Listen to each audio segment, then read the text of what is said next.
New man over here to my right, Moshe Friedman. Give it up for Moshe Friedman. And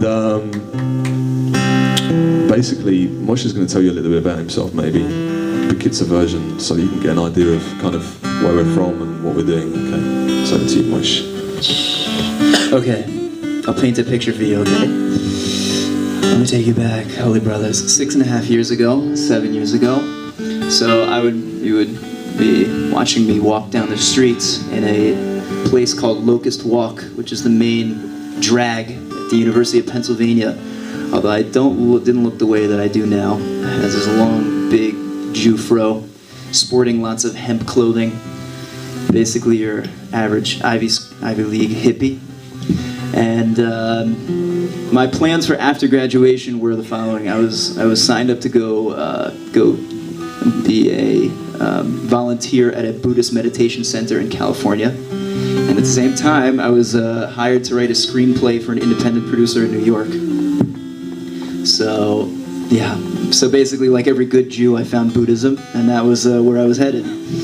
Until one day when I met the rabbi on campus. Somebody told me that there was a rabbi on campus who not only knew a lot about Jewish mysticism, but also had been a screenwriter himself for 5 years in Hollywood, had lived with David Schwimmer for 5 years, and so I thought I'd meet the guy. Long story short, had a few schmoozes with him, some coffee, convinced me to come on a Israel trip, and I was like, wow, that was amazing, that's incredible. That was the first exposure I'd ever had to real Jewish learning.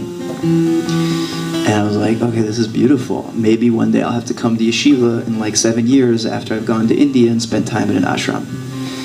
That summer, I got a job before I was ready to go to this Buddhist meditation center. I got a job working at a pizza store, living in Brooklyn with a whole bunch of hippies, and it was cool. Except for the pizza store job, that was terrible. Has anybody here ever worked at a pizza store? Yeah. I never thought it was possible to actually burn my calf, but it happened. So, anyway, one day, somebody called me up, one of the rabbis that I knew, and said, would you like to go on a retreat in upstate New York? And I said, anything to get me out of this pizza job.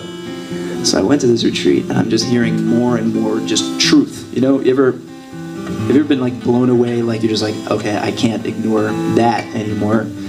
And I'm thinking, boy, I'm torn, because part of me knows that everything I was looking for, that experience, that spirituality that I was seeking in Buddhism, it was here. It was what I was born with. But on the other hand, the hippies were just so cool. So I'm thinking, what do I do? Yeshiva, hippies, yeshiva, hippies. Until one day I get a phone call from my roommate, Tedevan. Okay? Tedevan, 6'7", white, dreadlocked dude who walks around Union Square Park with a billboard on his chest saying, I am a 6'7" Chinese healer, come talk to me. Okay? Just to give you an idea of what my roommates were like. By the way, real name, I looked at his driver's license, New Jersey driver's license, Jeremy Kirshner. So Tede Van calls me and says, hey, dude. I'm like, yo. I didn't actually talk like that, but okay. He's like, did you hear about the tornado in Brooklyn? And I said, Tede Van, what are you smoking right now? And he said, no, there's a tornado in Brooklyn. And it flooded our entire apartment. And I thought to myself, okay, I've heard this story before. God sends you a flood, what do? 2 weeks later, I was on a plane to Israel. But before that, just a side note in the story was, I had left a lot of my belongings in that apartment, okay? And Tede Van was able to salvage most of it. All the important stuff, sleeping bag, clothes, laptop. What didn't he save? My Buddha statue, incense holder, the little Tibetan painting that I had, all that stuff, gone in the flood. So anyway, that was 6.5 years ago. Here I am today.